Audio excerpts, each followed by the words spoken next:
Hi everybody, welcome to my homestead and welcome to my channel. My name is Jared. In this video we're going to cover chapter 8 of the book of Daniel. This is part of an ongoing series where we're going through the entire book of Daniel, and before that we did the book of Revelation. So we're going to read this and then go into the Institute student manual and see what it says there. Alright, this is how it starts. Daniel sees in vision a ram, which is Media and Persia, a goat, which is Greece, 4 other kings, and then in the last days a fierce king who will destroy the holy people. This king will be broken when he stands up against the prince of princes. Okay, in the 3rd year of the reign of King Belshazzar. Okay, so again, this is going back to the Babylonian time before the Persians and Medians conquered Babylon. In the 3rd year of the reign of King Belshazzar, a vision appeared unto me, even unto me Daniel, after that which appeared unto me at the first. And I saw in a vision, and it came to pass when I saw that I was at Shushan in the palace. By the way, Shushan, that is the Persian capital, and in Jerusalem today, on the east side of the Temple Mount, you have these sealed gates right here, which we've talked about a number of times because it's interesting because the current church symbol, if you take the top part, and you know how the top part, it has the Christus inside and it's an arch, and then underneath that there's a block with the church name in it. Well, if you just take the top part, it fits perfectly into here, and then if you include the bottom part, that part fits into the front doors of the Salt Lake Temple. So that's one of my, well, a few of my older videos. You can look that up, but this is called the Golden Gate right here, but it's also called the Shushan Gate, which is because it faces that way. It faces Persia. And we get that from this. It says in the Mishnah is the oral Torah. Okay, in the Mishnah, the eastern gate of the Second Temple compound is called the Shushan Gate. So just a little side note there. So, and I saw in a vision, and it came to pass when I saw that I was at Shushan in the palace, which is the province of Elam, and I saw in a vision, and I was by the river Ulai. Then I lifted up mine eyes, and I saw, and behold, there stood before the river a ram, which had 2 horns, and the 2 horns were high, but one was higher than the other, and the higher came up last. I saw the ram pushing westward and northward and southward, so that no beast might stand before him, neither was there any that could deliver out of his hand, but he did according to his will, and became great. And as I was considering, behold, an he-goat came from the west. Okay, let me just remind myself of what this is. So the ram is Media and Persia, and then the goat is Greece. Okay, so let's go back here. So the ram was, Media and Persia was pushing westward, northward, southward. No beast may stand before him. Neither was there any that could deliver out of his hand. Okay. And he did according to his will. So that's the Medians and Persians. Okay, now enter the Greeks. And as I was considering, behold, an he-goat, the Greeks, came from the west on the face of the whole earth, and touched not the ground, and the goat had a notable horn between his eyes. Again, we're talking about the Greeks. Some people would probably be like, oh, that's the Antichrist. And he came to the ram that had 2 horns, which I had seen standing before the river, and ran unto him in the fury of his power. And I saw him come closer unto the ram, and he was moved with choler. I have no idea what that is. Well, let's just see if it says that in the Institute manual once we read that. And he was moved with choler against him, and smote the ram, and brake his 2 horns. Oh yeah, I'll bet the 2 horns like that would represent the Medians and the Persians. It's the 2 empires. That's probably what that is. And there was no power in the ram to stand before him, but he cast him down to the ground and stamped upon him, and there was none that could deliver the ram out of his hand.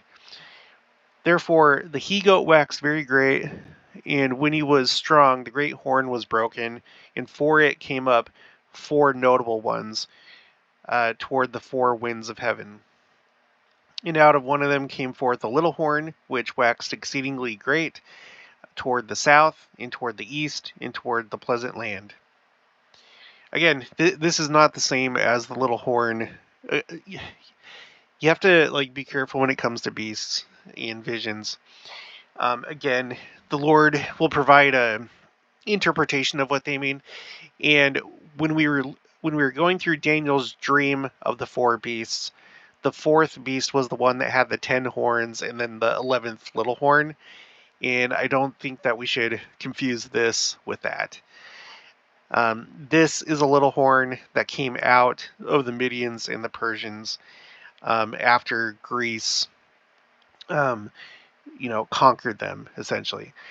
Okay, and it waxed great even to the host of heaven, and it cast down some of the host and of the stars to the ground, and stamped upon them. Yea, he magnified himself even to the prince of the host, and by him the daily sacrifice was taken away, and the place of his sanctuary was cast down. And an host was given him against the daily sacrifice by reason of transgression, and it cast down the truth to the ground, and it practiced and prospered. Then I heard one saint speaking, and another saint said unto the certain saint which spake, How long shall be the vision concerning the daily sacrifice and the transgression of desolation, to give both the sanctuary and the host to be trodden under foot? And he said unto me, Unto 2,300 days, then shall the sanctuary be cleansed. And it came to pass when even I, Daniel, had seen the vision and sought for the meaning, then behold, there stood before me as the appearance of a man. And I heard a man's voice between the banks of Ulai, which called and said, Gabriel, make this man to understand the vision. Remember, Gabriel, that's the name of Noah. Uh, his, presumably his premortal name, I'm not sure, but this is Noah. Okay. And by the way, of course, he's not resurrected at this point because the atonement had not yet taken place. So Noah had passed away. So I suppose that this would have been a like a spirit world Noah. Okay. So he came near where I stood, and when he came, I was afraid and fell upon my face. But he said unto me, Understand, O son of man, for at the time of the end shall be the vision. Now, as he was speaking with me, I was in a deep sleep on my face toward the ground, but he touched me and set me upright. And he said, Behold, I will make thee know what shall be in the last end of the indignation, for at the time appointed the end shall be. The ram which thou sawest, having 2 horns, are the kings of Media and Persia. Okay, so I was close. It wasn't the empires themselves. It was the kings, which makes sense because that imagery is used elsewhere. Okay, the rough goat is the king of Grecia, and the great horn that is between his eyes is the first king. All right, so the first king of Grecia. I guess I keep getting ahead of myself. That's probably going to be Alexander the Great, but anyway. Now, that being broken, whereas the rough goat is the king of Grecia, and the great horn is between his eyes is the first king. Now that being broken, whereas 4 stood up for it, 4 kingdoms shall stand up out of the nation, but not in his power. And in the latter time of their kingdom, when the transgressors are come to the full, a king of fierce countenance and understanding, dark sentences, shall stand up. And his power shall be mighty, but not by his own power. And he shall destroy wonderfully, and shall prosper in practice, and shall destroy the mighty and the holy people. And through his policy, also he shall cause craft to prosper in his hand, and he shall magnify himself in his heart, and by peace shall destroy many. He shall also stand up against the prince of princes, but he shall be broken without hand. And the vision of the evening and the morning which was told is true. Wherefore shut thou up the vision, for it shall be for many days. And I, Daniel, fainted and was sick certain days. Afterward I rose up and did the king's business, and I was astonished at the vision, but none understood it. Again, here's another thing. Did the king's business. Again, now we're Oh no, he said that this was during the time of Babylon. So this is when Daniel was working for Babylon and he was doing the king's business. Again, Babylon, uh, that nation, civilization, kingdom, whatever you want to call it, that we use uh, to describe iniquity and worldliness. That this is how, again, this is an example of how uh, the church and us should be with the powers that be that occupy us, even though that they're evil and they're run by secret combinations. You do what you can, you be of service without going back on um, your principles and your covenants. All right, let's see what it says in the student manual. Okay, so this commentary here is for the whole chapter. What was the significance of Daniel's vision of the ram and the he-goat? Though much of what Daniel saw in his vision is now history, it is not part of the Old Testament.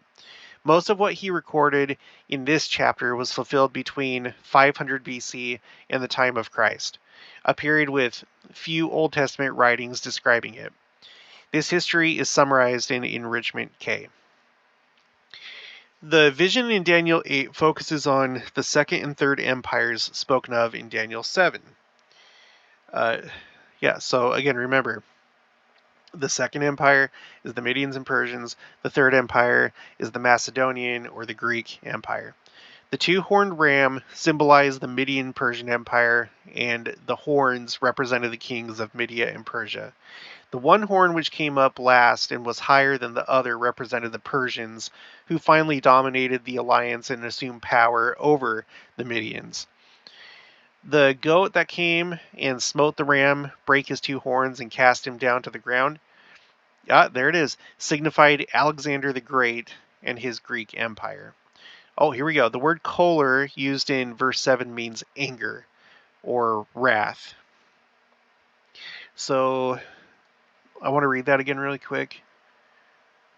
And I saw him come close unto the ram, and he was moved with anger against him. Okay, so choler, anger, and smote the ram. Okay. Alexander himself fit the description of the quote-unquote great horn. At the age 32, which to me is unbelievable, now that I'm almost into my 40s, at the age of 32, Alexander died in the height of his power. When he was strong, the great horn was broken. After he died, his four chief generals carved up the empire, and they seemed to be the four notable horns that came up instead of the one. The quote-unquote little horn that came up from one of them has generally been interpreted to represent Antiochus the Fourth Epiphanes, who ruled Syria from 175 to 164 BC. He persecuted the Jews bitterly, declaring observance of the Mosaic Law to be a capital offense. Jeez. George Reynolds and Jane M. Stodall wrote, quote, that this little horn represents Antiochus Epiphanes is a view entertained by most ancient writers, but this does not exclude the probability that the great and abominable power previously referred to, and which is the church of the devil, is pointed to the prophet as necessary to complete fulfillment of his prediction. What Antiochus was to the Jews during the time of the Maccabees, the church of the devil has been to the church of Christ in all ages. Yeah, so here you go. Here again is the concept, essentially, which is really taught in the Book of Mormon quite a bit. The church of the devil, the great and abominable church. That is the great Antichrist, and Satan is the great Antichrist. People want to keep using these things and saying that there's going to be a one-person Antichrist in the last days. It's not true. It's never been taught in our church. You might say, "Oh, it's in the scriptures."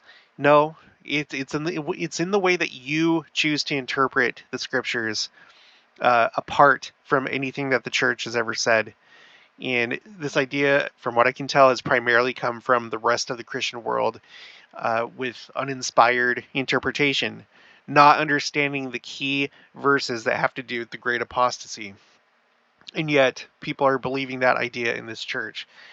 All right, continuing. Though Antiochus IV may fit the conditions described in the prophecy, he seems to have been a type of those who function through the power of Satan and seek to, quote-unquote, cast down the stars of heaven, and seek to magnify themselves against the Prince of Princes, who is Christ. Antiochus IV took away the daily sacrifice of the temple and cast down the place of the Lord's sanctuary. Similar events occurred during the Roman era after the coming of Christ. This is stupid, but yeah, they all did it. Babylon destroyed the temple, took away the sacrifice. Um, it doesn't talk about the Medians and Persians. In fact, they allowed the Jews to return, but then the Greeks did it. That's the whole story of Hanukkah, right? There was essentially a civil war within Judaism because Greek culture was like becoming very pervasive and adopted, and there were those that were like, "Whoa, we're gonna lose our religion if we keep letting this happen." But anyway, essentially, the Greeks did it as well as the Romans. They all stopped temple service, and then this just happened recently in 2020. It's, jeez, it's really interesting. Okay, so Elder Parley P. Pratt, quote, "Now in the latter time of their kingdom, when the transgression of the Jewish nation was come to the full, the Roman Empire, or the Roman power, destroyed the Jewish nation, took Jerusalem, caused the daily sacrifice to cease, and not only that, but afterwards destroyed the mighty and holy people, that is, the apostles and primitive Christians, who were slain by the authorities of Rome." And by the way, this seems to be what is being referred to when we get to that part that people use to invent this idea of the 7-year tribulation and the Antichrist. It's the Romans. They're the ones that caused the daily sacrifice to cease. And we'll get to that once we get to that chapter. Okay, that this prophecy refers to more than just the time up through the Maccabean period is also indicated by two phrases in Daniel 8, verse 19. The phrase, "in the last end of the indignation," means in the latter period of the indignation, or in the last days. The phrase in verse 26, "it shall be for many days," pertains to many days hereafter. Okay, and then this is the only other section for chapter 8. This is on verse 16. "Who is Gabriel, and why would he be sent to give Daniel understanding of his vision? The messenger sent to Daniel was the ancient prophet Noah. The prophet Joseph Smith explained the relationship that Noah has to the human family, and thus gave great insight into why he was directly associated with events on the earth after his mortal ministry. Quote, "The priesthood was first given to Adam. He obtained the first presidency and held the keys of it from generation to generation. He obtained it in the creation before the world was formed, as in Genesis 1, verses 26 to 28. He had dominion given over him, he had dominion, he had dominion given him over every living creature. He is Michael the archangel, spoken of in the scriptures. Then to Noah, who is Gabriel, he stands next in authority to Adam in the priesthood. He was called of God to this office and was the father of all living in his day, and to him was given the dominion. These men held keys first on earth, then in heaven." And here's a depiction of Gabriel or Noah appearing to Mary, which is a really interesting thing because I'm pretty sure that this is a unique concept to our church. I guess that other Christians, they just view it as just an angel visiting Mary, but we know that it was actually Noah, which is really, really interesting. All right, and then it goes into Daniel 9, so that'll be the next video. So I don't know. It's so important to read and understand these things, not cherry pick verses or chapters and just focus on.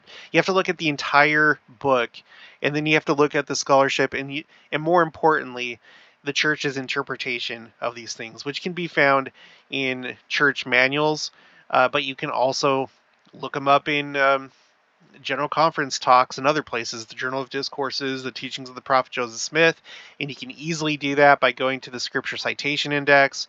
Come over here, you find a book that you want to see what general authorities have said about those chapters and verses. Like right here, you go to Daniel, and then you go to chapter 8, and it looks like that's been quoted a number of times or cited a number of times in different talks. Here's one from Joseph Smith, Orson Pratt, of course, Orson Pratt, Wilford Woodruff, Brigham Young. So, all right, well, that's going to be it for this one. If you haven't already, please make sure to subscribe, like this video if you liked it, leave your thoughts and opinions down in the comments below. Also, make sure to share it, and I'll talk to you guys later.